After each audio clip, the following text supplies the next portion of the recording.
So thank you very much for everyone coming back from lunch, and welcome to our talk on how to mount big pieces of paper onto a textile and stretcher frame. I'm Ruprecht, and this is Markus Krön. You're going to see now in our introduction a few teaser slides. Don't worry too much about them. Have a good look, obviously, but we are going to go through a step-by-step process of how we mount our textile onto a frame. Well, I just like to,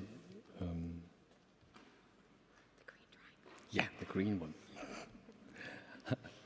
I just like to mention, as long as I can think of, I joined the family of paper conservators nearly 30 years ago. There's an ongoing discussion how to mount wallpapers, especially pieces of wallpaper. And to be honest, this is not a final solution we present now, but it's a good and well-proved one. It's not that expensive than mounting on a Japanese shoei system, and it's also supporting the whole wallpaper overall. And it's a traditional European method of mounting wallpapers on a canvas. And I'd like to say it also works quite well for big format maps, for example. So here it is.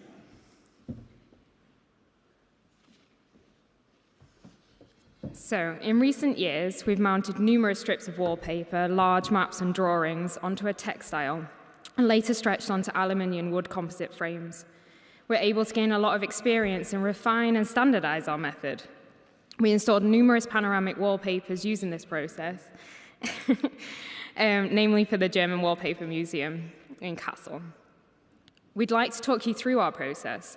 There are a few differences between mounting and stretching a regular artwork or something onto a frame and also a historic wallpaper, obviously apart from the size. Over the years, we've been perfecting the technique of mounting historical wallpapers on aluminium and wood stretchers. So here you can see us in our workshop mounting a wallpaper.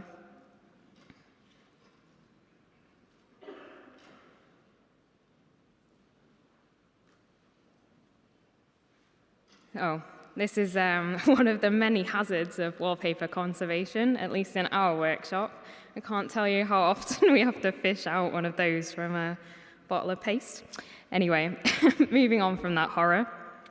Here we're going to begin with an example project that we did in the Vienna Modern Art Museum.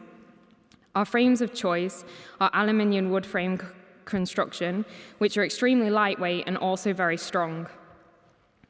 We've had to try many different variations of canvas. We found a lightweight linen that's pre-washed and ironed to be the best, as this drastically reduces the difficulties in shrinkage and further mounting problems.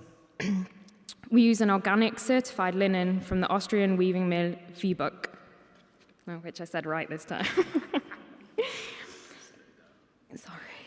Sorry, I'm talking too quickly, I keep being told.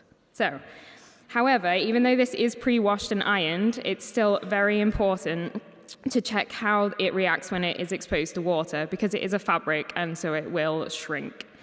Here we cut off a test strip, we measure it, wet it, and remeasure it, and then we can work out how it's going to change. In this case, we have a chipboard on the floor as our work surface. Here we cut the canvas we need for mounting. The boards are then covered in a plastic sheeting. In the other examples that you saw before, we used the wall, but obviously that depends on the format. Next, we apply a coat of rabbit skin glue. Or not, yeah. With a ratio of 1:16 glue to water. You've gone too far now. Right, the reason we do this is to close the open structure of the canvas and reduce the absorptive capacity of the linen. We also use this method because animal skin glue dries much faster than a paste. While the canvas is wet, we do tack it with staples onto the boards, and then it's left to fully dry. The next step in the linen preparation is applying a layer of Japanese paper to the surface of the fabric.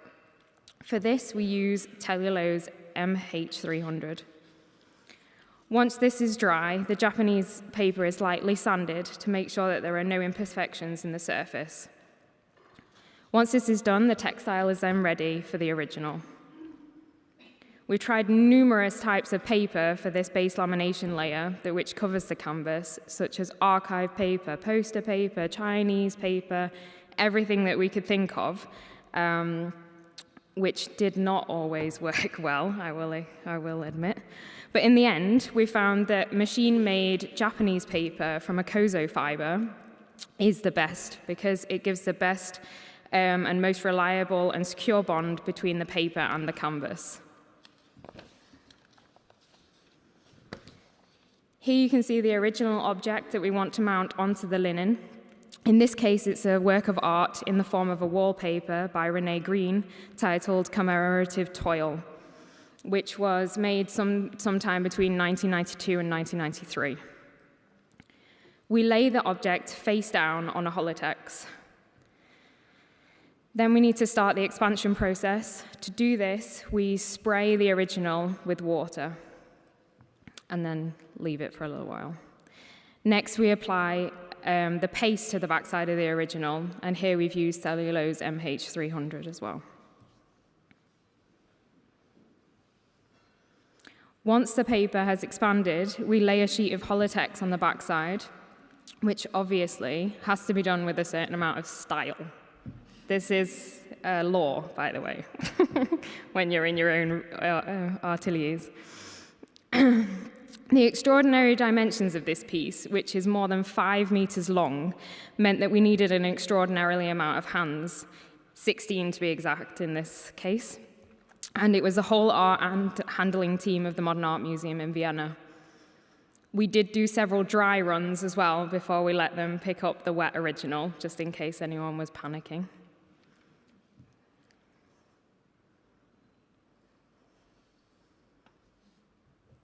They did a very good job as well, I have to say. So once the wallpaper is in the right position, it's brushed out from head to toe.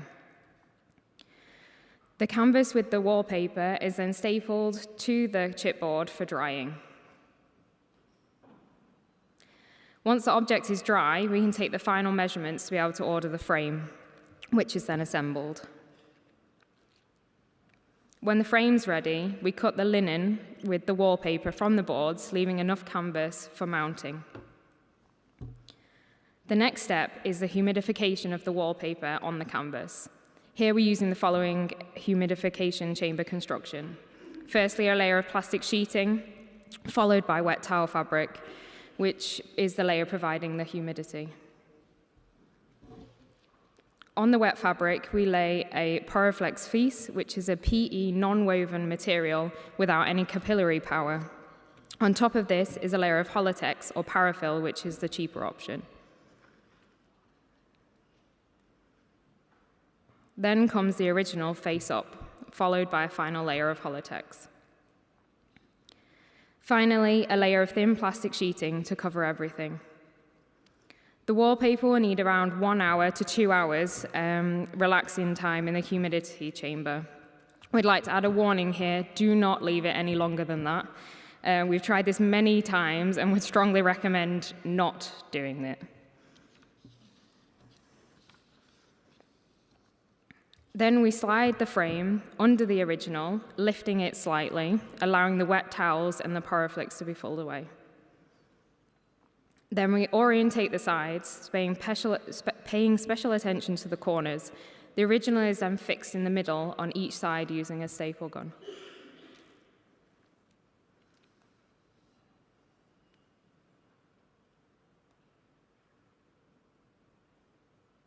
The wallpaper and then the frame is then flipped face down. Now the canvas can be mounted to the frame with staples under light tension. We only use our hands to create this tension. The whole thing is then flipped face up and left to dry. Even if the surface looks a little bit wavy or not uniform, use our motto, believe in the power of drying. The wallpaper needs a minimum of a full day to dry, and once the wallpaper is dry, you can check if it has the correct tension. When the surface is tapped, it should kind of sound like a drum, but if it's too high pitched, then the tension is too high.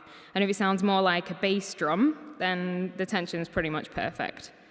Sometimes it'll be necessary to open up the corners and adjust the tension, as we find that on very large objects it can wave in the corners, and then if you open it up and then use canvas tongs, you can normally get those out.